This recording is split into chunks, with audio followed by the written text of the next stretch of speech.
आपण पाहत आहात सत्यदर्शन न्यूज। सोलापुरात येथे मोठी दुर्घटना होण्यापूर्वी संबंधितांनी लक्ष द्यावे। सोलापूर जुना पुणा नाका सर्व्हिस रोड श्री प्रभाकर महाराज मंदिर मार्ग सम्राट चौक वाया एसटी महामंडळाचे व इतर सर्व वाहने कर्नाटक आंध्र राज्यातून येणारे वाहने पुणे मुंबई या प्रवाशांसाठी लांब पल्ल्याच्या गाड्या कार मोटार सायकल या दिशेने येणे जाणे असते। त्यामधील छोटा ब्रिज बोगद्यामध्ये अतिशय धोकादायक खड्डा झाला आहे। येथून वाहने जीव मुठीत धरून काढावा लागतो। बरेच वर्षापासून हा मार्ग असाच आहे।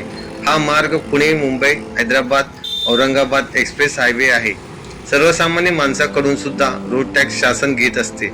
भविष्यात मोठी दुर्घटना होण्यापूर्वी संबंधितांनी लक्ष द्यावे असे ज्येष्ठ समाजसेवक गुरुदत्त प्रभू वसंतराव चव्हाण यांनी सत्यदर्शन चॅनल समोर सांगितले।